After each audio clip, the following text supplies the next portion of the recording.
Welcome to the New Jersey Golf Hall of Fame, where we celebrate the individuals who have greatly influenced golf in our state and have left an indelible mark on the game of golf. Our mission is clear: to honor New Jersey's finest amateur and professional golf competitors, as well as those whose contributions have transcended the game itself. From talented architects and insightful journalists to dedicated superintendents and inspiring mentors, the Hall of Fame recognizes the extraordinary efforts of all those who have played a significant role in advancing the sport. We invite you to join us in honoring these legends and inspiring future generations to uphold the legacy of excellence in golf. Welcome to Upper Montclair. My name's Kevin Purcell. I'm the Executive Director of New Jersey Golf, and we're thrilled to have this many people in the room to celebrate our Hall of Fame. I'm just going to turn it immediately over to Matt Laughlin, who's been kind enough to come up here for on and off for the last few years to be the MC of this great night, and we're so thankful that he's here. So Matt, take us away. Thank you, Kevin. It's always an honor to be here, and I'm very appreciative of being asked. For those of you who don't know, I work for the New Jersey Devils. I am their radio, now digital. We're not on a radio station, digital voice, and so my availability depends on their lack of success. And this year, unfortunately, was not a good year by any standards. But the good news is it enables me to be here tonight, and it is a special night as we honor the very best that New Jersey golf has to offer. Not only is it a privilege to be the MC, but quite frankly, I'm delighted to be here because I get to celebrate, as I said, the best that New Jersey has to offer as we induct the class of 2026.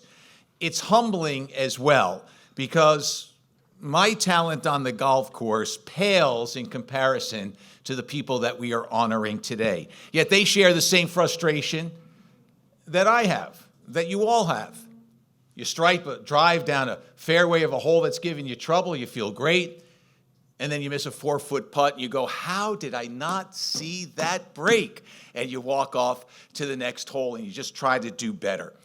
More importantly, though, whether having success at the very highest level of golf and being enshrined forever in the New Jersey Golf Hall of Fame, or just finishing up your regular game, all of us enjoy the camaraderie that golf brings, the friendships that we share, the lessons that we learn, the extra satisfaction that comes from working hard on your game and seeing the improvements in your score. It is an exceptional game, and it brings out special personal moments.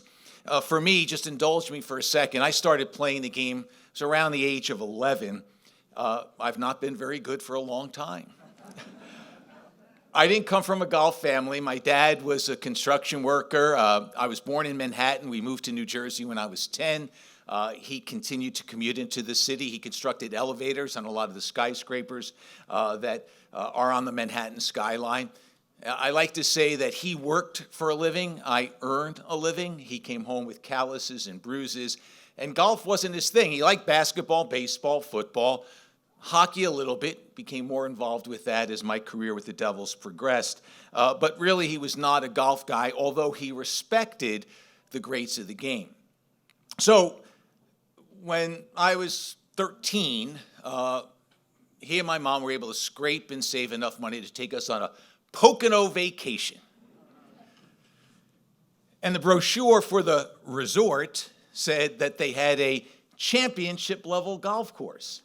And I was thrilled. I was going to get a chance to try out this newfound love. Well, when we got there, it was more pitch and putt, 9 holes, and it had seen better days. And my dad could see the disappointment in my eyes. And I didn't have to say anything, but I was just going to have to live with the fact that I was not playing a championship-level golf course. At any rate, he asked around, and he found a nearby 18-hole course, and he wound up getting us tee times. He did not golf. My brother, who hasn't golfed much since, but he joined me on the golf course. And my dad, back in the day, you could do things like this. He got 3 of us on a cart. Nobody said anything, right? He just took us around this hilly layout, and I played horribly, which is a theme of my golf. But at any rate, for my brother and I, we were at St. Andrews. It was a glorious experience. And I think about that all the time because it's a bond that my dad and I shared over the years. And it's also those memories that golf makes in your families, in your friendships, in the circles that overlap that golf brings us in connection with and connected to. And so it connects our past, it's a part of our present, and it provides a spotlight down the road that we're traveling. It's that kind of a game. But it can't be done without the stewards of the game, and here at New Jersey Golf, we have some of the very best. A few years ago, a friend of mine and I, we were tasked with recording, videotaping, and covering the major championships that New Jersey Golf offers. Now, things have changed. Rebecca and her team do a great job. It's a much more immediate world, and social media has taken over. But in those 5 years or so that we provided those championship clips, I learned that Kevin and his staff, along with the incredible volunteers, the tournament directors, the golf courses that they play these championships on, all combine to do a job that is beyond phenomenal. It tells you how special golf is to them, and they make it special to all of us. NJ Golf simply is the gold standard.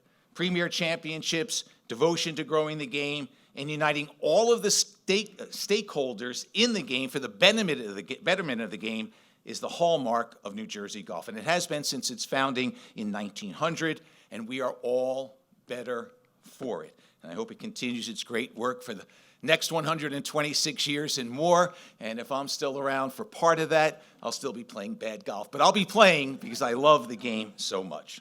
And so it is my pleasure to be here tonight as we gather as a golf community to acknowledge the history and tradition of New Jersey golf with the enshrinement of the class of 2026. At this time, I'd like to welcome David Kronheim, the president of the Board of Trustees of New Jersey Golf, to speak more about this wonderful night. David?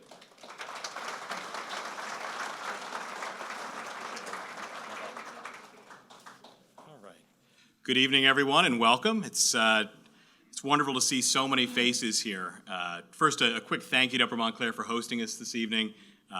This is a great venue, and we're very excited. I'm sorry I didn't get out to play a little golf beforehand today. It would have been nice to see. It's tough to see such a beautiful golf course and not be able to step foot on it. This is a night that's very near and dear to my heart. I was the chairman of the Hall of Fame committee for a half dozen years, and was on the committee right from the start. And I remember when Kevin came to us with this idea. I said, well, I don't know, if we throw a dinner, do you think anybody will come? And you look around tonight, and to see over 200 people is absolutely a testament to how much people care about this Hall of Fame and what it means to be inducted into it.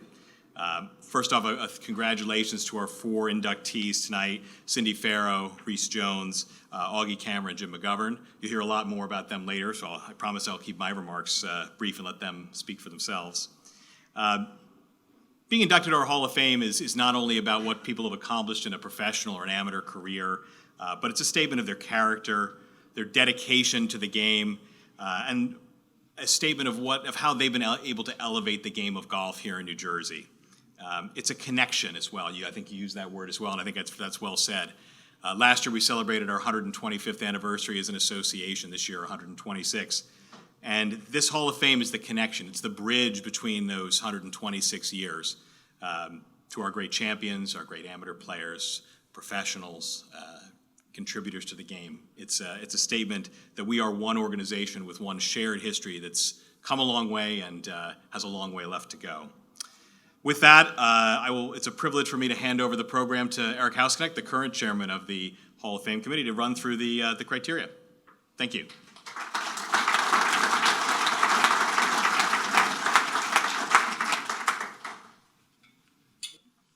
Thanks, David. Every year, one of us is assigned the unenviable task of reading through this nomination criteria for our Hall of Fame.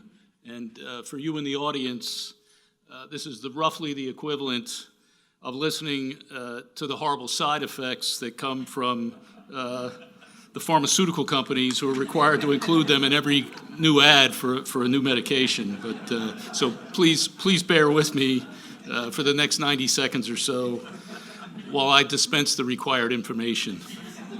Although we do like to emphasize the democracy, the democratic nature of this process, and that any of you can nominate a potential inductee to the Hall of Fame, and we would always encourage you to do so.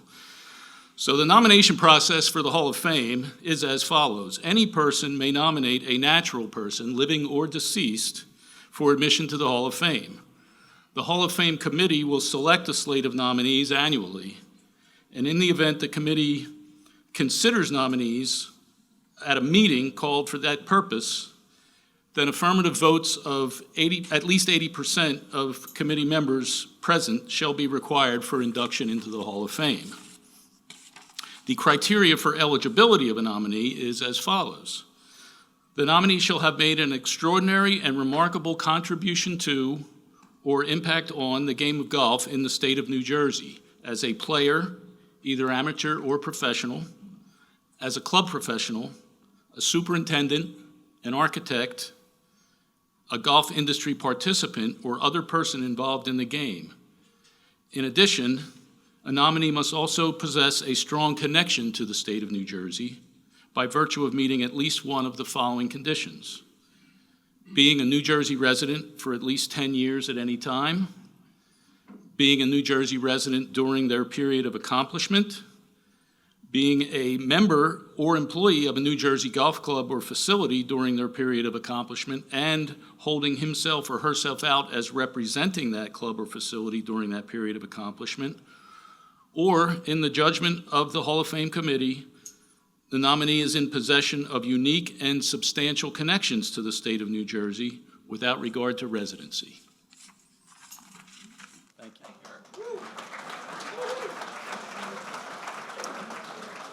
Thank you, Eric. The pharma regulators would be proud. Did a great job, and thank you, David, for those warm words. So now we come to the moment we have waited for, the induction of the class of 2026 into the New Jersey Golf Hall of Fame. Our first inductee is Cindy Farrow. An outstanding all-around athlete, Cindy's success on the golf course has stood the test of time, as we direct your attention to the screens for a video of Cindy's accomplishments.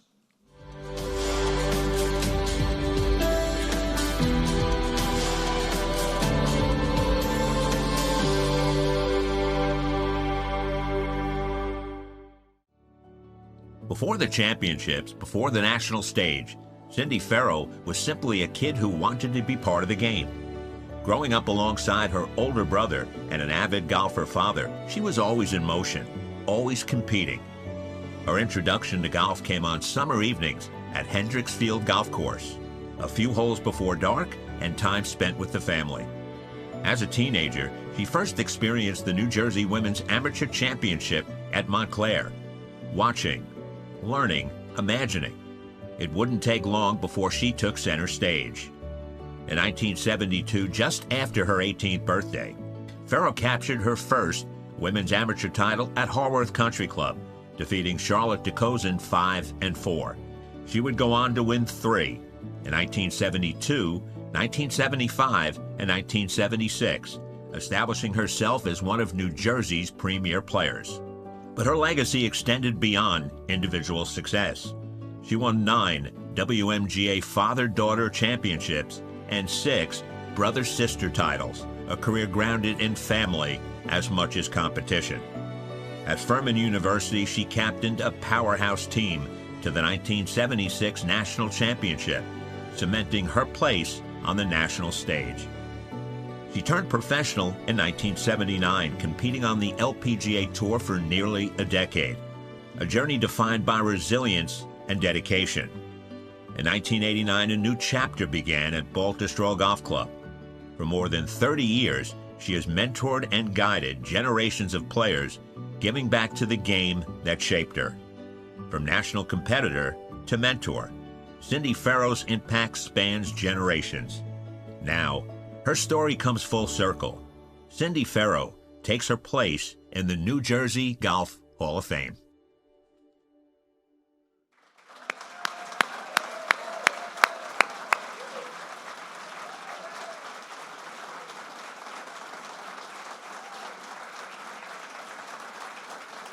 Indeed, indeed. Family and friends and connections, it's what we're about tonight. And to introduce our first inductee is Cindy's good friend, Jenny Beimfohr. Jenny.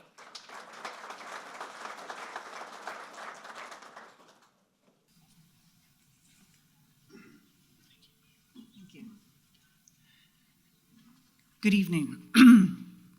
My name is Jenny Beimfor, and I've known Cindy Farrow for more than half my life, over 35 years. In that time, she has been my teacher, mentor, advisor, and most of all, my friend. She's the kind of friend where no matter how much time passes, you simply pick up right where you left off. About a month ago, Cindy called and asked if we could catch up.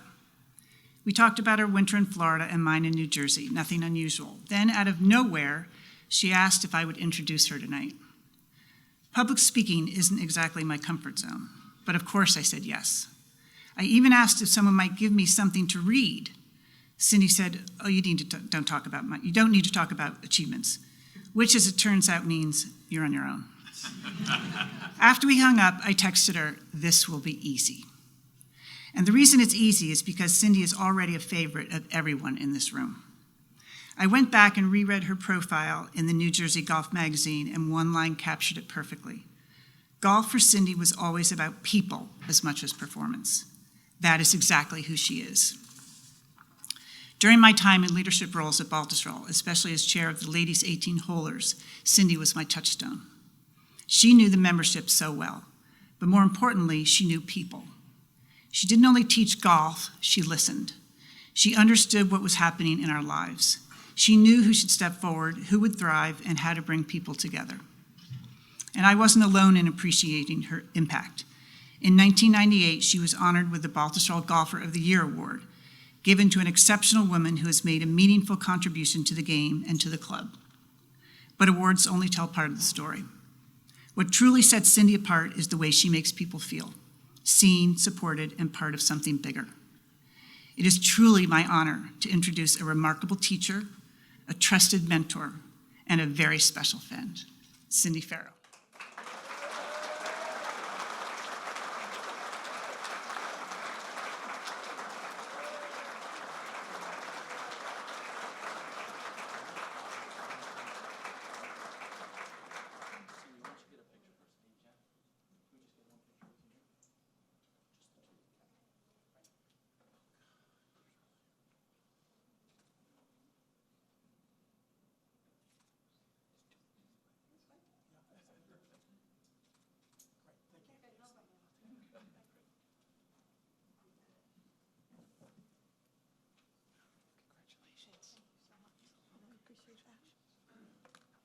Okay, just bear with me for 1 minute. I gotta put my glasses on. That'd be good. Okay. I just have to do this. All right. 1, 2, 3, smile! Thank you. Now, if anybody's here who shouldn't be here with somebody, don't worry, I'm not gonna post that on social media.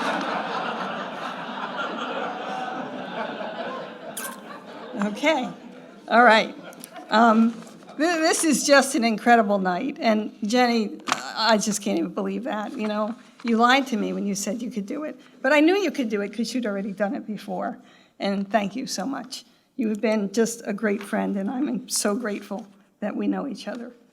I'd like to congratulate Reese Jones and Jim McGovern and the late Augie Kammer on this special night for all of us and for Mr. Kammer's family. I am truly in good company. Thank you to the New Jersey Golf Hall of Fame Committee for bestowing this wonderful honor on me. It's truly special, and I am so humbled, and even more humbled that I'm here now. Little did I know 2 years ago, when I was at an induction at Baltusrol, having the extreme privilege of introducing the great Bob Ross into the Hall of Fame, that I would be here inducted into that very same Hall of Fame myself. It's better than one could ever imagine. And it is so nice. I can't believe this turnout. It's so nice. There are people here from Lost Tree, where I work now. There are people here from Baltusrol, where I spent 30 years of great times, and it is overwhelming, to be quite honest. So thank you all for coming out. It means the world to me. Thank you to my family. We're quite a small group right now. My mom and dad, who passed away, always supported my golf. You heard about my dad taking my brother and myself down to Hendricks Field summer nights after dinner to play golf because we couldn't play golf at Forest Hill. We were too young, and we would spend our time down there. One time, I came home I took a week off from playing the tour, and I came home, and my dad came in and he said, "You know, Cindy, I wish you could putt as well as I do." And my response was, "Yeah, me too, Dad." My dad was really a good putter. My mom always drove me to my junior golf tournaments, and I have really very little recollection of her ever stepping foot on the golf course when I was playing junior golf. I really think it made her nervous. Thank goodness she did get over that as I got older. To my sister-in-law, Marilyn, who is now playing a little bit of golf herself, very little, she just said, and like most beginners, is finding the game quite challenging. My nephew Tom, who plays golf, I always enjoy playing with him. No matter how our day is going on the golf course or how he's playing, it's always a good day on the golf course. And we've spent many of those together, and they've been really precious. To my brother Steve, who asked me, did we really win the WMGA Brother-Sister 6 times? Well, you just saw it. But as a reminder, Dad and I won 9 times. Thank you for caddying for me a couple of times on tour. I'm sure that was brutal. And actually, one of those times was here at Upper Montclair, which is a fantastic golf course. And for putting up with me when we were kids, as I wanted always to play all sports with you and your friends, and was such a pain in the rear end tag-along sister. But you were really good about it. My sister Janice, who could not be here with us tonight, and I miss her presence greatly. She was the swimmer in the family, but did play golf every once in a blue moon. One summer she called me and said, could I come home for the weekend, and do you think you could help me do a little golf? And I said, well, why? And she said, well, there's this guy in the office, and he's just such a big mouth, and he's telling me how good at golf he is, and that, he would just beat me to a pulp, and we have a company outing in 2 days. And so I bet him that I could beat him. I said, well, you haven't played any golf. I know, but he can't be that good. So she came home. We hopped the fence at Forest Hill Field Club, which we belong to, and we were on the 10th fairway, and we might have spent 45 minutes. That was it. So she goes and plays the outing. I give her a call later in the week, and I said, so how'd it go? She goes, oh, I shot 110, and he was terrible. I killed him. Good, she had potential, but she is an exceptional artist, and so golf was not her thing. And her work is being shown this summer in Spain at a gallery, and so she is so excited about that, and I'm really excited for her. So to my sister, who probably got left more times at the pool because I was playing golf somewhere, I apologize. To Linda, for always encouraging me to be myself and always kept me honest. One of the many times I was behaving like a spoiled brat after I'd retired from playing the tour, she looked at me and said, remember, you're not inside the ropes anymore. Basically, get over yourself. Thank you for that. My college years turned out to be unexpected. When I transferred to Furman, my sophomore year, who would have known that Betsy King, Beth Daniel, and Sherry Turner would all come to Furman, and we would finish 3rd, 5th, and then win the National AIAW Championship my senior year. In those days, women's scholarships were pretty slim. All of us went on to play the LPGA Tour. I was so proud to be a part of the tour, but had very little success. That experience was something I will never forget, but it turned out to be just a small part of my journey. After I retired, I spent the following winter in Florida, hoping that I would figure out what I was going to do with the rest of my life.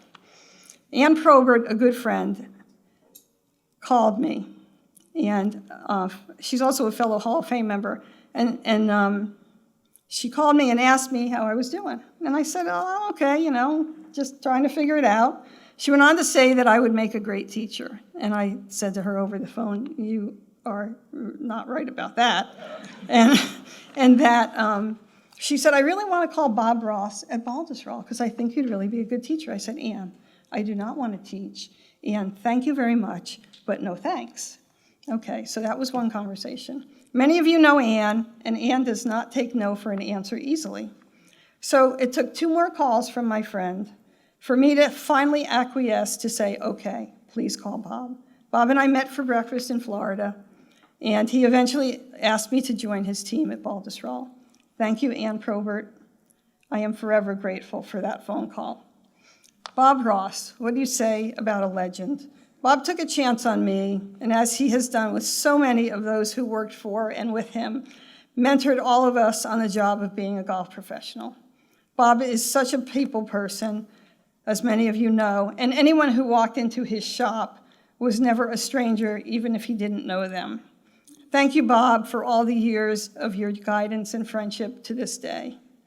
I've never been one to seek awards in my profession. For me, it was always about sharing thoughts on how to have people enjoy the game more and helping them reach their potential. Let's face it, golf is a really difficult game, and it's so much more fun when your skill level is better. This game has the ability to take us to so many places one could never imagine in our lives, as it has for me. You can learn something from everyone if you just pay attention. It's a game where you lose more than you win, and it's okay. You need to be present, don't dwell on the past, and get ahead to the future, or get ahead to the future. It's a game of resilience and never, ever giving up. It sounds like a good tune-up for the game of life. I want to thank all of you for being here, for all of us tonight. It means the world to me. Thank you.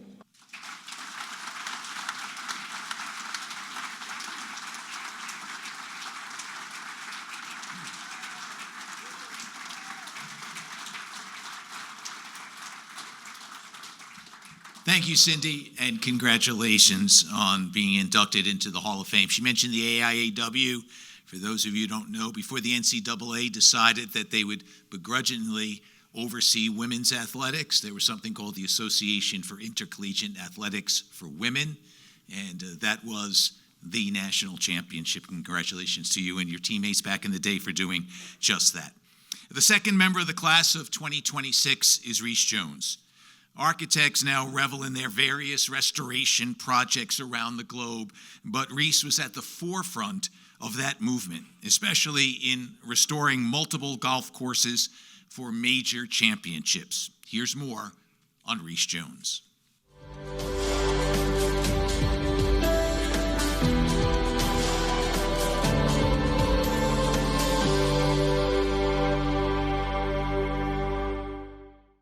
For more than half a century, Rees Jones has helped shape the landscapes of golf. Born and raised in Montclair, New Jersey, Jones grew up surrounded by the game. His father, legendary architect Robert Trent Jones Sr., was one of the most influential designers of his era, and their home was often filled with the voices of golf's leading players, writers, and visionaries. It was there that Jones first began to understand the art and strategy behind great golf courses. After graduating from Yale University and completing graduate studies at Harvard, Jones began his career with his father's firm before establishing his own practice, Rees Jones, Inc., in 1974.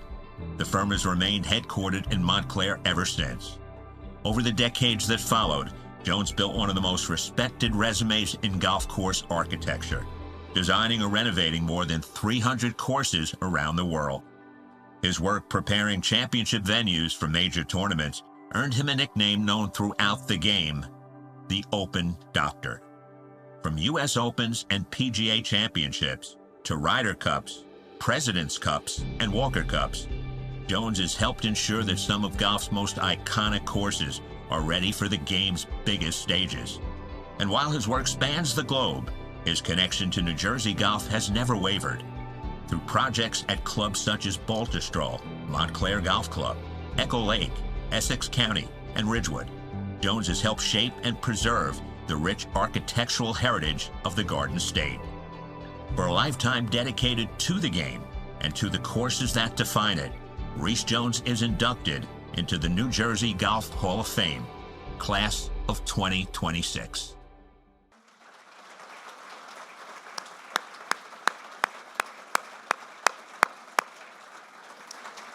Oh, to be a fly on the wall in some of those conversations in that living room back in the day. The special presenter for Reese is his good friend, Michael Bamberger. Michael. Thanks, everybody. That video was further proof of a theory that I've had for a long time, which Reese Jones has always been 54 years old. Okay, show of hands, please. How many of you have played a Reese Jones golf course in your life? And by a Reese Jones golf course, I mean one of the 300 courses he either created from scratch or fixed up, as we say in the trade, over the years. That's a lot of people. There's Ocean Forest, which he started from scratch. There's East Lake, which he improved tremendously, and many others. How many of you ever played a Reese Jones golf course with Reese Jones? Okay, a good number of people. How many of you have ever played Augusta National with Reese Jones? All right, some people. Well, Reese had a very good friend named Bobby Goodyear. Some of you might know that name from the tire company. He was a Yale baseball player before that. And Bobby Goodyear was a longtime member of Augusta National and a good friend of Reese's. And Bobby had a thing, Reese, you bring a guy to Augusta National and he'll be my guest. So on 80 different occasions over the years, Reese brought a guy to Augusta National to play with Bobby Goodyear. That says a lot about Reese Jones right there. But this next part says even more. Goodyear had a thing with Reese by which if Goodyear liked the guy, he was paying. But if Goodyear didn't like the guy, Reese was stuck with the bill. So on those 80 occasions, 78 times, Goodyear paid for the golf. I consider that further proof of Reese's judgment of people, although one might question that he selected me for this honor of presenting it tonight. One year during the Masters, Reese and I have been to a lot of nice places together. One of the nice places we've been together numerous times is Augusta National. And we're sort of prowling around the club, prowling around the clubhouse, loitering with intent. And Reese says, follow me. And he's marching into the clubhouse. Now, I am generally very nervous at Augusta National because I always assume you're doing something wrong there until told otherwise. But here's Reese steaming right ahead into the clubhouse, and Reese says, act like you belong and we'll be okay. And that is exactly what happened. We were fine. As said earlier, I think everyone here knows that Reese has spent his entire life in Montclair. He went to Montclair High School, his class of '59. He and his wife, his beautiful, lovely wife Susan, who is here, have raised their 2 daughters in Montclair, and he's a lifelong member of Montclair Golf Club. Let me provide you with a list of the clubs where Reese Jones is a member. When I say when Reese Jones is a member, those of you who have experienced Reese in this setting know this. When Reese comes into a club where he's a member, the valet guys are pleased to see him. The locker room guys are delighted to see him. The guys in the pro shop can't do enough. And all that is sort of a testimony to the person that Reese is as well. So here are some of the clubs. And this may not even be a full list. Just in New Jersey alone, Montclair, Hackensack, Canoebrook, Echo Lake, Essex Fells, Pine Valley, and Baltusrol. And Reese's forebears from Wales and Scotland in particular would be pleased to know that he doesn't pay annual dues at any of these clubs. Some of you may know this. There was a son of Baltusrol, George Lowe Jr. Do some of the people in the room know that name?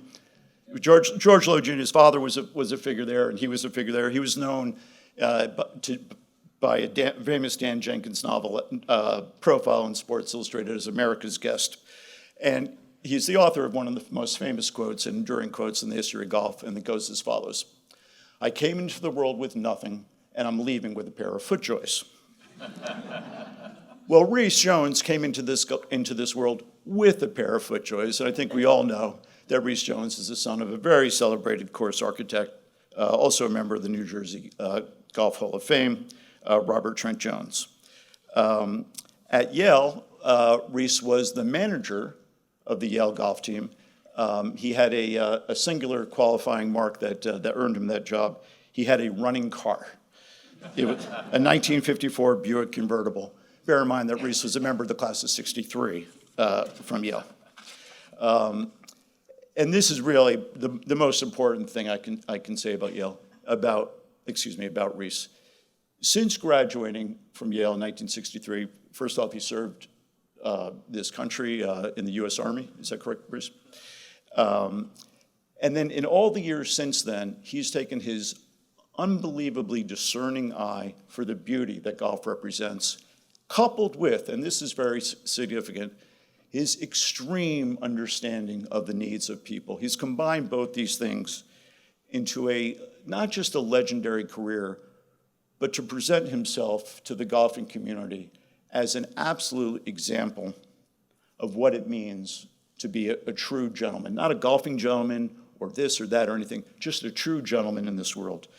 And last year during the Ryder Cup, I grew up playing the Bellport Golf Course on Long Island. Reese worked there as a young man in the mid-1960s. And last year when the Ryder Cup was at Bethpage, and Reese was out on Long Island, Reese and Susan were out there at their summer home. Reese came over to Bellport just to see things, and we've been talking about doing this for 30 or 40 years, and we finally had a chance to do it. And the young people at the club, and really everybody at the club, they knew about Reese's role at the club, and they just couldn't believe that Reese Jones was there at this really very ordinary, modest municipal village-owned golf course, and they were hanging on every word that he said. But unlike, and I'm sure everyone in this room has met legends in this field or that field over the years, but the nature of Reese is he's happy to talk, he's happy to answer any questions, but he's always loaded with questions and curiosity for what other people are doing, what other people are experiencing. And I think that is really that is really just a true mark of the man that Reese is. 30 or more years ago, Reese came to our house. My wife Christine is here. We had a dinner at our home for 18 men, and it was a very traditional sort of golf dinner. Christine served chocolate mousse to the group, and afterwards, Reese made remarks. And afterwards, Christine and I received a thank you note from Reese, and the note read sort of as follows. Thank you very much for the Shivas dinner. I was glad to be there, and I didn't mind singing for my supper. Well, if I'm singing for my supper tonight, Reese, this is one of the great honors of my life. Thank you for your friendship. Ladies and gentlemen, Mr. Reese Jones, class of 2026, Hall of Fame golfer.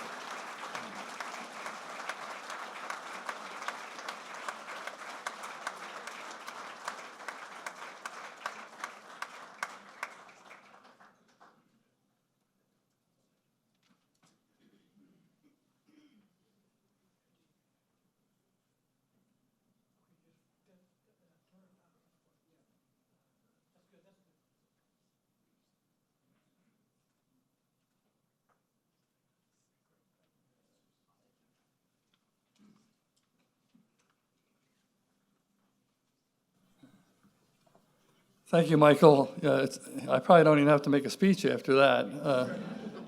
That was very generous. Thank you. And I really want to thank the New Jersey State Golf Association for this honor. I am truly honored to be a member of this Hall of Fame. Having grown up here in this state and being so familiar with the Golf Association makes this even more meaningful for me. And it's also great to be back here at Upper Montclair. I came here with my dad when the Garden State Parkway cut through and took 9 of the holes off the golf course. So I would wander out with my father. I think the reason I was wandering out with my father is that my mother couldn't find a babysitter, so I ended up hanging around with him. But it was really kind of enlightening to see this golf course because it was so close to my father's home that he spent a lot of time designing the golf course that is here today. He transformed it from a 36-hole facility to a 27-hole facility. It really is. Upper Montclair has emerged as a really a wonderful parkland, tree-lined golf course, and I think to some degree he used a lot of the ideas from Augusta National, where he was doing a lot of work and created the 16th hole and put the pond in on number 11 and did a lot of work there with Bobby Jones in the late 40s. I think it's very significant for me to really be following my father's footsteps and being inducted this year. 3 years ago, my dad was inducted. I'm New Jersey born and bred. I grew up going through the Montclair school system, playing in its fields, pulling pranks in the neighborhoods, working businesses, and playing golf at the Montclair Golf Club. Our family vacations were places where my father was building a golf course. Golf was our family life. The reason that we would always go to a place where Dad was building a golf course is that nobody really had a whole lot of money after World War II. So when we would go to one of my dad's jobs, we were welcomed and we never had to pay a penny. As I grew up, there were trips to Scotland where I had early exposure to the Old Course of St. Andrews, among others. My childhood was full of encounters with golf greats, due to my father's growing influence: Bobby Jones, Gene Sarazen, Sam Snead, Julius Boros, Lou Worsham, golf writers like Herbert Warren Wind, and golf course developers like Lawrence Rockefeller were part of my father's orbit. I learned a lot from them all, especially Herbert Warren Wind, who spent a lot of time with me because we were both Yale graduates, and he had never had any family, so he sort of took me on as one of his family, and I learned a lot from all the golf writers, including my friend Michael Bamberger. They were very influential in the field of golf course architecture. My days of junior golf at Montclair Golf Club were formative for me. In fact, 2 New Jersey Golf Association fame inductees were an important part of that. Carolyn Cadone and Billy Deere ran the club's excellent junior golf program, and I was a regular. When I was 15, I was qualifying for the USGA Junior Championship until I had a triple bogey on the 13th hole at White Beaches. I was sure I was going to qualify, but I never got out of the bunker next to the 13th green. So I didn't qualify when I was 16. So at 17, I decided I'd go down to Philadelphia because the competition wouldn't be as great. So I went down. I played at Tavistock, but in New Jersey we had 4 spots. When I get down to Tavistock, I found out there was only 1 spot, and a guy named Jay Siegel lapped the field. And so I finished 3rd, and I was the 2nd alternate, but never made it to the USGA Juniors, which was sort of my goal. I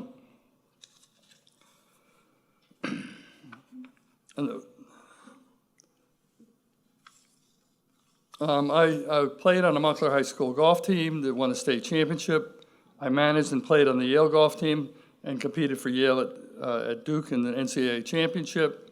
I played on the Fort Dix golf team while I was stationed there. I was a private, so I mean, it was probably more important for me to make that golf team because I got out of all the bad duties while I was, and that was actually it's very significant because as soon as the tournaments ended, they threw the book at me. So I played a lot of competitive golf, but I was never as accomplished as the 3 other inductees that are being honored tonight. My first job in golf was measuring the drives for my father in the 1954 U.S. Open at Baltusrol so that he could judge where to locate fairway bunkers for future Opens. That was the first year that the USGA had ropes at an Open. So I got to be inside the ropes. I had a visual badge. The reason they installed ropes for the first time was not because there was such a big crowd, but at Baltusrol, we wanted to preserve the setup. So if we let the fans run all over the golf course, then the rough was no longer any challenge. So that's why they installed ropes, and that was the first year, 1954, when I was measuring the drives. I worked as a counterman at an ice cream place called Bonds. I was paid $1 an hour. It was the best hamburgers and milkshakes, but I worked there from 5 at night until 12 at night so I could play golf during the day, and that really kind of turned me into a much better golfer, the time I spent and what lessons I took at Montclair. When I was in college, I had a job on the maintenance crew at Spring Lake Golf Club, but don't ask me about what they thought of me because they threw all the tough jobs at me because I was Robert Trent Jones' kid. So I did all the spraying, I drove the front end loader, and I took it into the the barn one time, and I don't know if you know about a front end loader, but once you hit the subject, it pushes itself. So I almost took down the maintenance barn, but they still kept me for a while. So I guess with that experience, it was kind of evident that I would become a golf course architect. And that's what I decided to do when I became a junior in college. My father's firm, when I got out of the Army and went to work for my father, he was a very, very busy architect. And I was thrown to the wolves. And I traveled the country from Springfield, Illinois, to Spring Green, Wisconsin, to Houston, Texas, to Atlanta, Georgia, to Birmingham, Alabama. And I would do that on a weekly basis, practically. And I really thought I knew. Actually, I tell people I knew more than when I was 25 than I do now. And I thought I knew it all. But I'm very pleased that a lot of those golf courses I was involved with are really very popular today. So I think my background and by going to different places with my father really taught me a lot. And I integrated into the business of golf architecture fairly easily. There are two very important influences on me and during that time. Bill Baldwin was my father's construction manager. He taught me everything he knew about how to build a golf course. And New Jersey State Golf Hall of Famer Red Hoffman, the Star Ledger golf writer extraordinaire, who spent untold hours discussing with me the finer points of the interplay between the course and the player. And I called him my Jimmy Cricket because he always made me, I was subject to a lot of his questions, and he had to make me justify everything I did, especially when I started doing championship golf courses. Back in the 60s and 70s and even the 80s, design was dependent on the lay of the land, the hills and the valleys, the natural ponds, the beautiful stands of trees. I believe that is why New Jersey has so many outstanding old golf courses. The topography of the Garden State lent itself to nicely to minimalist natural layouts that have endured. When I started my own firm in 1974, the country was in recession, so I used the time to get my fledgling company on its feet. Jobs began to come in, I stayed busy, but chose to stay close home to see my children grow up, which really my father never had the opportunity to do because he was traveling all over the world. Thanks to the USGA, and my big break came when I was asked and interviewed and got the Brookline job for the U.S. Open in 1988. And number one player in the world, Curtis Strange, won that year. And it's always great when you have championship golf courses where the number one player prevails. That's sort of what the golf architect's trying to do. And I had that happen because there was a guy named Tiger Woods that came after Curtis that won a lot of the significant tournaments on courses that I redid. When the kids left the nest, I began expanding my scope of my firm, keeping up with the changing industry. Golf was increasingly becoming a global sport, which gave me the opportunity to travel to different cultures, taking American expertise and environmental practices abroad, and expanding the game around the world, especially in Japan, where they love their gardens and their water features and their trees. I'm very proud to have helped bring the national championship to two public golf courses, Bethpage Black and Torrey Pines. Bethpage is the ultimate test of golf. Torrey Pines is a U.S. Open worthy golf course that can accommodate 80,000 rounds annually. And that's the real trick, to build a championship golf course that really can be enjoyed by the everyday player. And I think that was really accomplished at Torrey Pines. During COVID, many newcomers were drawn to the game because it was one of the few social activities that was considered safe. The new, less accomplished generation of golf courses are staying in the game. They need courses that are fair and flexible to keep them coming back and play again. Golf has always been a common denominator, bringing people from all walks of life together, and they're bringing people of varying abilities together. It's a great sport. People can play of varying abilities, and they don't have to be competing against people that have the same ability. I think my legacy would be defined by the major championship courses that I've redesigned and renovated and restored, and by my original course designs that will stand the test of time. My love of golf has served me well and lasted a lifetime, and for that reason, I'm very grateful. Thank you very much.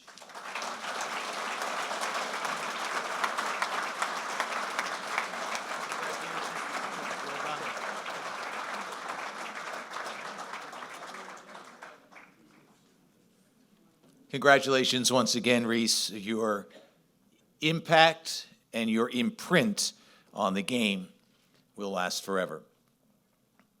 The third member of the class of 2026 is Augie Kammer, whom we induct posthumously.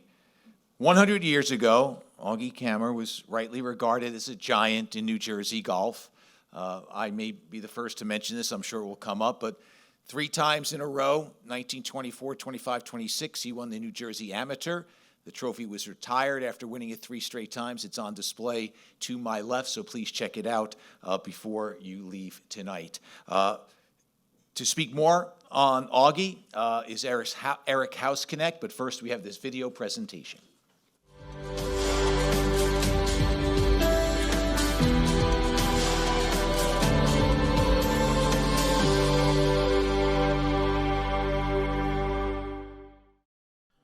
August F. Kammer stands as one of the foundational figures in the early history of golf in New Jersey, at a time when the game was still taking shape in the state. Kammer established himself as one of its most accomplished and respected amateur players. His competitive record is highlighted by 3 consecutive victories in the New Jersey Amateur Championship from 1924 through 1926, a feat that remains one of the most impressive runs in championship history. To this day, only a handful of players have surpassed his total number of amateur titles. Kammer's impact extended beyond individual success. He helped build one of the game's great family legacies, winning the New Jersey Father and Son Championship 7 times, alongside his sons A.F. Jr. and Larry, between 1926 and 1943. Their sustained success reflected both his skill and his influence on the next generation of golfers. On a broader stage, Kammer was a consistent presence in elite competition. He finished runner-up in the 1913 Metropolitan Amateur Championship and later captured the Metropolitan Senior Championship in both 1939 and 1941, demonstrating remarkable longevity in the game. At his home club, Baltusrol Golf Club, he was a 2-time club champion, winning titles in 1919 and 1921. Beyond competition, he also contributed to the game administratively, serving as chairman of the Metropolitan Golf Association's Handicap and Tournament Committee in 1918. Through his achievements, leadership, and lasting influence, August F. Kammer helped shape the foundation of competitive golf in New Jersey, leaving a legacy that continues to resonate more than a century later.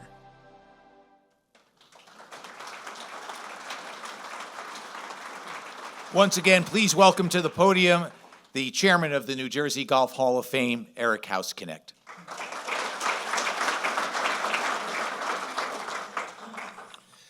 Thanks, Matt.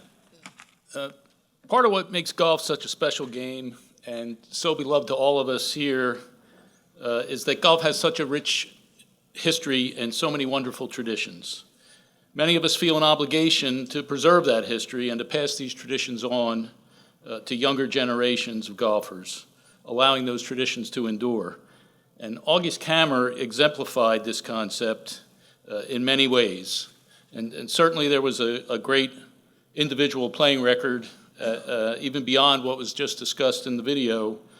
Before moving to New Jersey, Kammer additionally won 6 Staten Island Amateur Championships. But after amassing that great individual record, he added to his legacy through a focus on family. Many of us can certainly identify with the joys and the challenges of introducing a spouse or a child or even a sibling to the game, and Kammer had unprecedented success in this realm. The 7 father-son championships he won with his sons, August Jr. and Larry, still stand as the most ever in New Jersey history. He further expanded his legacy through another time-honored tradition of the game, which is giving back to the game. And this is perhaps golf's greatest tradition.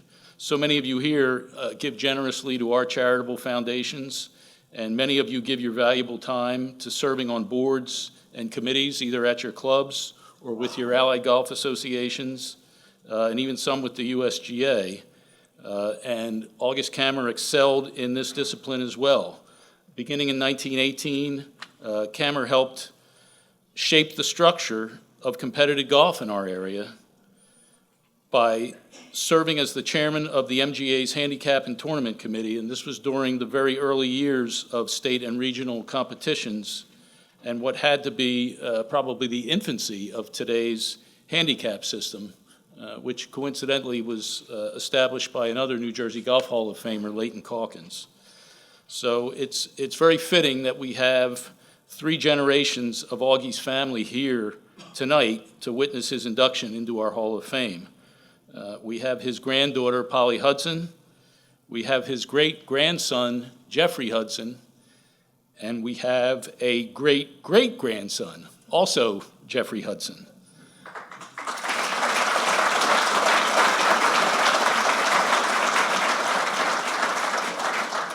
So Augie checked all the boxes for us on our committee for what we're looking for, and is a great addition to our Hall of Fame. So it is now my distinct pleasure to introduce Polly Hudson, who will speak and receive this fabulous honor on behalf of her grandfather, August Camer.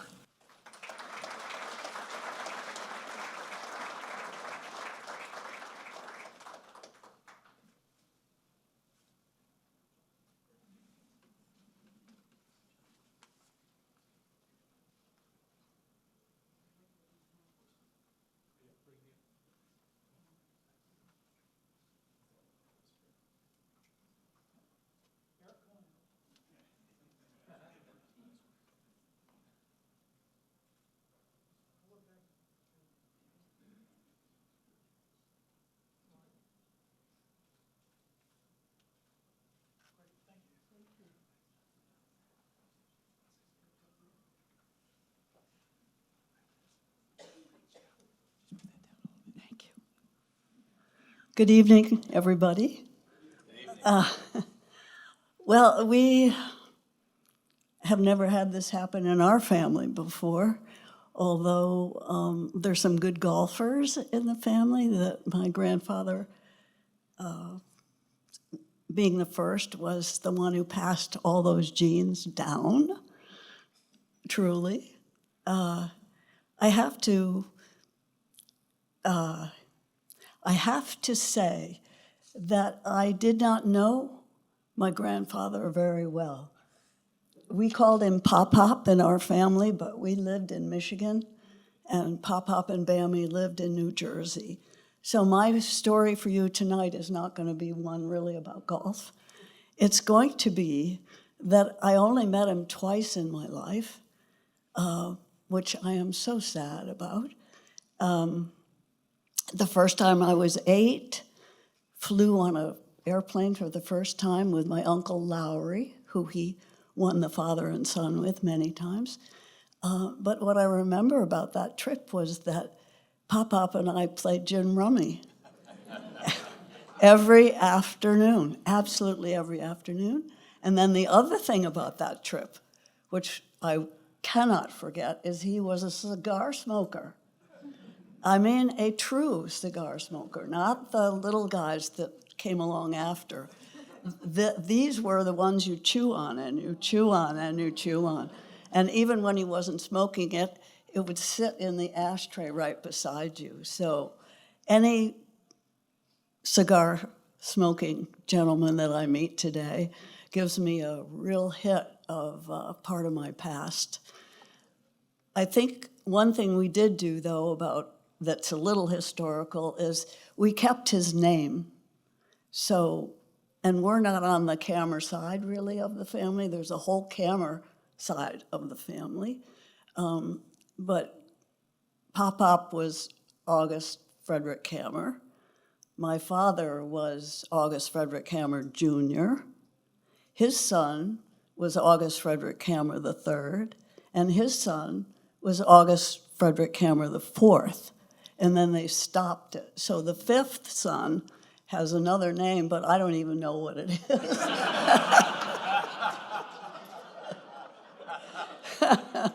And that's true, I'm sad to say. I have lived with the name of Camer as my maiden name, but I've kept it low these years. And so I'm Polly Kammer Hudson. It used to be hard to be Polly Kammer when I was a Kammer, because nobody would ever say it correctly. You know, it was Kramer, Kramer, Cameron. It could be almost anything but Kammer. But as I grew up and I understood what Kammer meant, the name, I became very proud, and I'm so happy to be in the group of Kammers. Yeah, that's it. Except if I can, I'd just like to say thank you for accepting us tonight. We're from Michigan. We flew in, or I flew in. My boys are in Darien. But I accosted several people tonight. I'm shy sometimes, but when I'm at something like this, I try to find somebody that I think wants to talk to me. But they have no choice, you see. So for such a big group and for people that have no idea who we are, I just appreciated it so much. And I thank you so much. And Kevin, I thank you so much. You stuck with us. The clan was hard to put together, and here we are. I'm so happy to be here. Thank you again.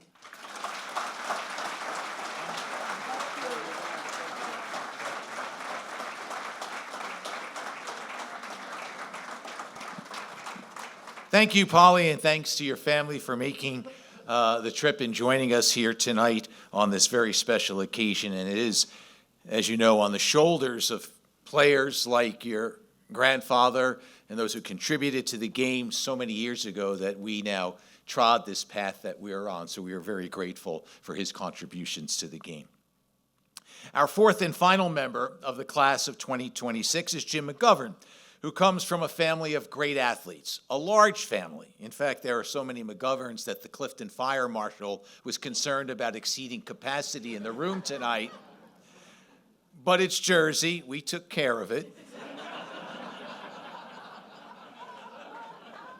And as you'll see, Jim took care of business on the golf course.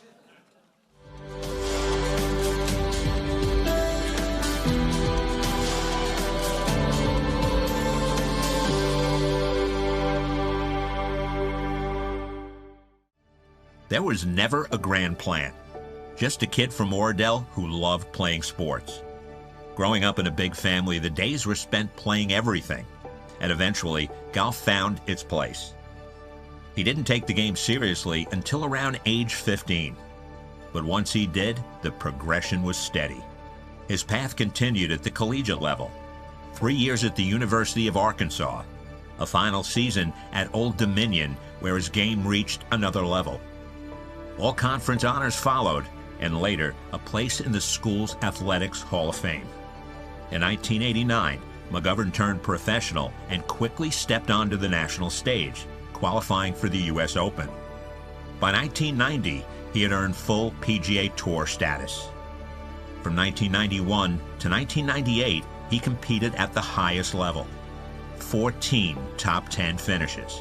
And in 1993, a breakthrough victory at the Shell Houston Open.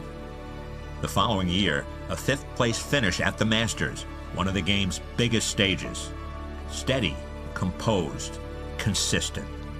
After nearly a decade on tour, priorities shifted. Family, home, New Jersey.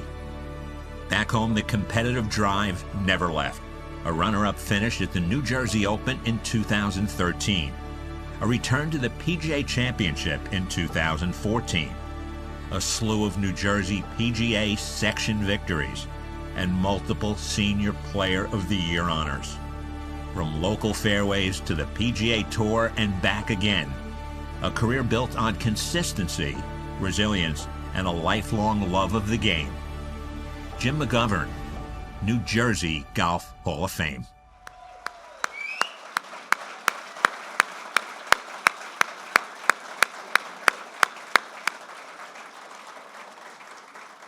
McGovern's in the house. Here to present Jim for induction into the Hall of Fame, a very special presenter indeed, Mike McGovern.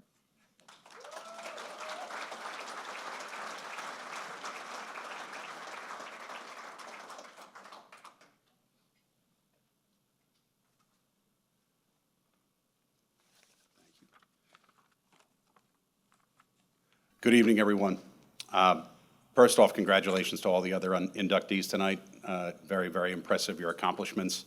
I know how you guys got here, but it sounds like Jim may have got here based on how many people he could get to buy tickets to the event tonight. So, and I'd also like to pass my thanks and congrats to Kevin, his staff, and the volunteers. As someone who is lucky enough to play in many New Jersey State golf events and missed the cut in most of them, I will say that they run world-class events. So.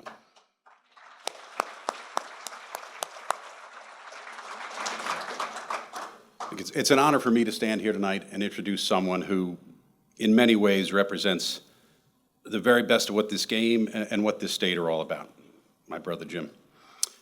And whoever wrote that stole half my speech, so I'll try not to do too much. But Jim's story starts here in New Jersey, particularly at the Hackensack Golf Club. And like so many great stories, it begins with a kid who simply loved to compete. HGC certainly was and is still a huge part of the McGovern family's lives, and there are many HGC members here tonight, and it's great to see you. But if I'm being honest, when we were kids, we did everything on that golf course except play golf. We played basketball, we played football, we played kill the guy with the ball. We fished in the pond on 13. We may have brought a couple of beers out there from time to time. So. But eventually we started actually playing golf. And once we did, particularly for Jim, as it was with all his sports, whether it was golf or football or basketball, anything with a score, he was all in. And growing up in a family of 9, where many went on to play college and professional sports, competition wasn't really optional. It was more a matter of survival in our house. So, you had to be all in. Right? You had to earn everything as you went through it. Nothing was given. And if you wanted to win, whether it was at the dinner table for an extra meatball, whether it was in the driveway on the basketball hoop or on the golf course, you had to fight for it. And that edge, I think that drive is what always stayed with Jimmy and still is today, is the hard work he's willing to put in to everything that he does. About the only thing Jim didn't get at home that would have helped him on tour was some media training. And that did come back to bite him at one point when I think actually the headline of the article was up there at one point.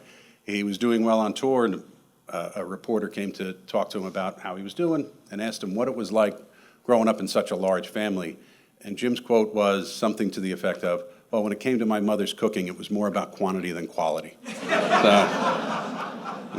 that was a very chilly reception from my mom at the next family reunion. But that aside, as they said, growing up, Jim was a terrific athlete. He excelled in football, basketball, and baseball.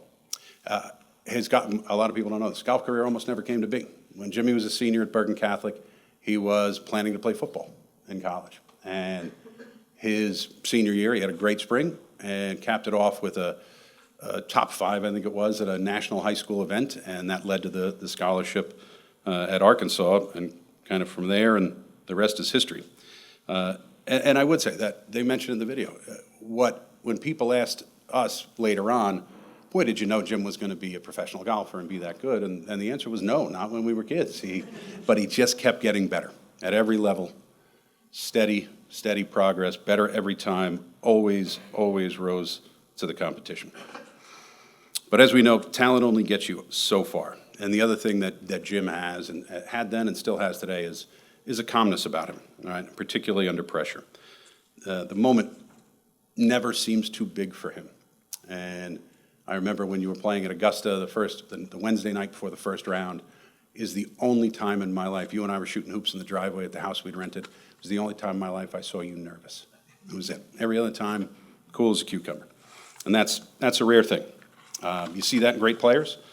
You see that ability to stay within themselves, trust their game, and to deliver when it matters most. And that was what I think was the difference maker for Jim as he went through it.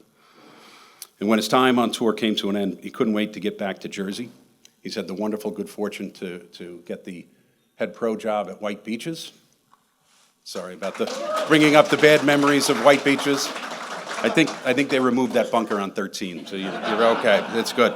But that place has become as big a part of his life and many of our lives as Hackensack has been. So it's been wonderful to see. Now, the other thing that happened for him too, when his accomplishments speak for themselves, what stands out even more for Jim is who he is off the course. First and foremost, he and Lauren value family and roots, unquestionably. And in a game where so many players head south, Jim and Lauren made a different choice. When he got out on tour, he didn't move to Florida like so many guys were doing at the time. He stayed here in New Jersey, in fact, in the house next to the one we grew up in. And so when he would come home in the winter and the other guys would go south and practice, Jim would be home because he wanted to be with family. He loves this place. He loves the people here. And he and Lauren, honestly, I don't think could have imagined raising their kids anywhere but in New Jersey. He's also someone who's always carried himself the right way. Humility, respect for the game, and an appreciation for the people around him and the people who helped him get to where he's gotten to. And if you talk to those who know him best, you'll hear the same words said over and over. You heard him in the video. He's a family guy. He's loyal. He's grounded. He's a competitor. And tonight, this honor isn't just about what he's achieved on the golf course. I think it's more about who he is, the impact he's had on the game and the people around him, and the example he's set. And Jim embodies all of that and so much more. So it's my privilege to welcome to the Hall of Fame a great player, a fierce competitor, a devoted family man, and a true New Jersey guy, my brother Jim.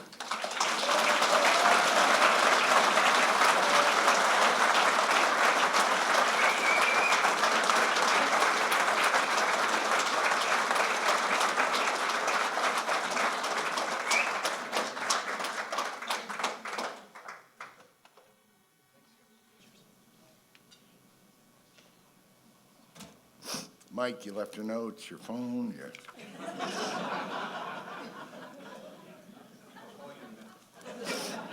All right. I got my pages. I am blown away. It's absolutely something very special. I first want to thank Upper Montclair for hosting. Absolutely terrific. Great spot, great golf course, great atmosphere, the whole thing. Thank you very much, Upper. Huge thanks to my brother Mike, actually, and to all my brothers and sisters for making me who I am.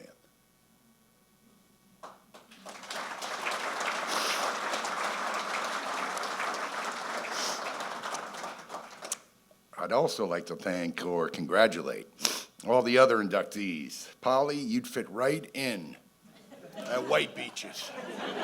We played gin Wednesday, Friday, Saturday, and smoked cigars all day long. You're in. Reese, I'll have him remove that bunker immediately, and I don't like the 13th hole either. Cindy, congratulations. First class. Always have been. I knew from you through Bob. Fantastic. Absolutely great. It's an honor to be inducted inside all the families. I mean, with all the families, really. New Jersey Golf, thank you. David, Eric, thank you very much. First class, as always. Kevin, Brad, Mike, thank you guys. Phenomenal. All the officials from New Jersey State, thank you very much for all of this. This is, as my brother Mike said there, first class, absolutely run a great event every time out. All right, I guess I got to get to it. As I stand here tonight, I am honored, and I'm filled with gratitude to New Jersey State Golf for this award. It's one of the greatest achievements of my life. Thank you. It's not really mine. Belongs to my family. They're everything. They helped me get here all the way. My entire life is all about it. I love it. I definitely want to thank my mom and dad. I wish they were alive still. My brothers, sisters, my aunts, my uncles, always been the anchors in my life. You've kept me grounded, been my foundation, and I love you all. You know that. My coaches, my earliest teachers who helped me hone my skills. I know I have at least one of them here tonight. I got another text from one of the other guys. These guys taught me how to hone my skills, respect the game and the traditions. Eddie's not here. Tommy Hawthorne has passed, but Mike Desick, you are somewhere around here. Where is he? Did he leave yet? He usually leaves early from all meetings, especially the section ones, yes. I usually sit next to him. Thanks, Michael.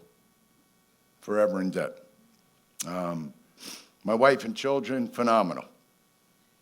In-laws, extended family, friends, billions of them. Always been my biggest cheerleaders. I love the support you've always given me in the fun times and the down times, the difficult ones. You always seen me through. I have great memories of traveling to tournaments. God, do I have so many good ones. Together as a family, and I thank you so much for always cheering me on. To the membership, Mike stole my speech too. To the membership at Hackensack, thank you for, since the very beginning, my amateur career first started out as a professional. I was so proud to represent Hackensack Golf Club when I played on tour.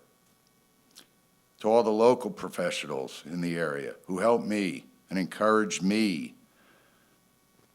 as I transitioned from a tour pro to a head professional. Their advice, their guidance was a lifesaver, actually. I have a lot of respect for Billy Hook, Dave Reesner, Scotty Paris, so many other great local pros. Sarge, I know you were here earlier. Thank you. You guys are the ultimate professionals. You showed me a lot. I learned a lot. I'm still learning. To my membership at White Beaches, who took a chance on me, my wife added this, and offered me my first and only job. I used to kind of like it when my friends would come to give me a ride to the airport, and I'd grab my golf clubs, and they'd say, Dad, where are you going? And I said, you're going to work, Dad? And my buddies would be like, you got to be kidding me. You're going to work? I am very appreciative of the fact how White Beaches opened its arms to me and my family. We have a great membership. I love watching all the many improvements at the facility and our programs, the camaraderie, the sportsmanship, the cigar smoking. It's an outstanding place, and I couldn't be happier to represent the club. I also want to give a shout out to my green soup, Scott, Rodney, who's here tonight, my new GM, absolutely awesome. Their efforts to maintain the course, the clubhouse is one of the finest in our areas, no question about it. My staff, they're here. I couldn't do it without you guys. Rome's, Ant, John, Jay, awesome.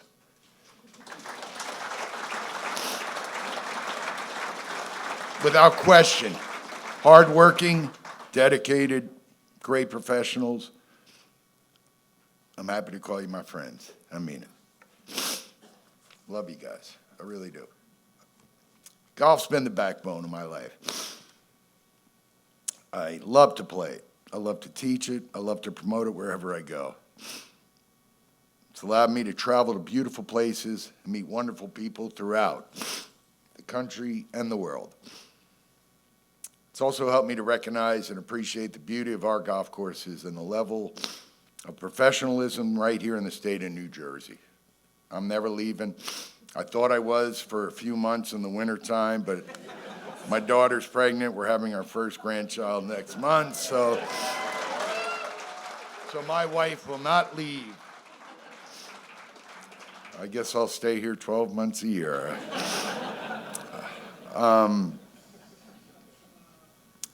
It's great. I couldn't be happier about it. I absolutely do love it. But I've seen so many great places, met so many great people throughout our country and the world. I really have. I've been in a lot of phenomenal places. I couldn't be happier. It's also helped me to recognize and appreciate the beauty of it. This game, this area, the golf courses that we have here at Reese, the golf courses you've touched, phenomenal. Just hard. The harder the better is how I always liked golf. I don't make more than 2 birdies a day, but the U.S. Open was my kind of course. No question about it. New Jersey boasts a large pool of great talented players, professionals as well. The level of the competition always gets stronger and stronger. I love competing in all state events. You guys do a first-class job as usual. Even though a lot of these guys kick my butt more days than I'd love to admit, or like to admit, I wouldn't love to ever admit that.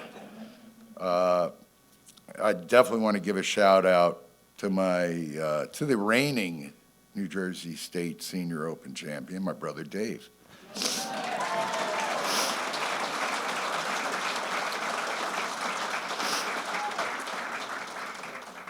I'm still pissed. I lost by a shot. We haven't spoken since. I love you. Been a confidant. He's always been a confidant of mine. His days of caddying for me, traveling with me. Dave's the youngest of 9, so he was spoiled. He traveled with me nationwide PGA Tour. I owe a deep debt of gratitude to Dave and my best friend, Chris McKenna, who I know is here, and all those who have caddied for me along the way. Boy, short and crooked's no way to play this game, but I've seemed to gotten it down. The game of golf keeps you humble. I think we all know that. I love that. You'll hit more poor shots than great ones, lose more matches than you win. But if you stick with it, golf will also teach you honesty, discipline, focus, patience, perseverance, and sportsmanship. It can also lead to a lot of new and exciting locations. It can introduce you to wonderful people, memorable characters, many of whom become lifelong friends. That's the God's honest truth. It will exhilarate you and infuriate you and keep you coming back for more. The great thing about golf is it can be played by anyone. That's what I love about it, and you can play it forever. I love all sports, as my brother Mike said, but I can play golf when I'm 90. I'm getting closer to shooting my age. That's the sad part. It's my great hope that all of you here tonight continue to grow the game. Enjoy all it has to offer. You can introduce it to your friends, your children, your grandchildren. I can't wait. I think they'll be surprised at how quickly they will become hooked. It is a drug. I love it. It's one of my favorite drugs in the world. And we were talking about drugs before. I don't know. To end, I'd really like to thank each and every one of you for celebrating one of my most special days of my entire life. Thank you from the bottom of my heart to all of you. Very well.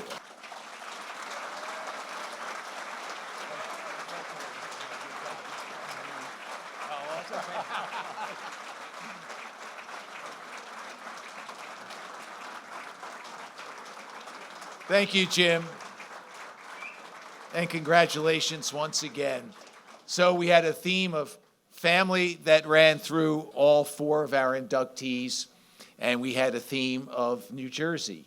New Jersey's a great state. I've often said that our tourism motto should be, Jersey, you just don't get it. Because until you're here, you don't get it. Great golf courses, great people, great inductees. This is Jersey. This is us. Congratulations to all the honorees tonight. We look forward to seeing you in 2026. Please stay for coffee and cocktails, which is in the room we started in. We do invite the inductees and their families. If you'd like some photos to be taken together, you can step up front here. Robert will take care of that. Thank you all for coming out tonight. Hit 'em straight, play well, and we'll see you again next year.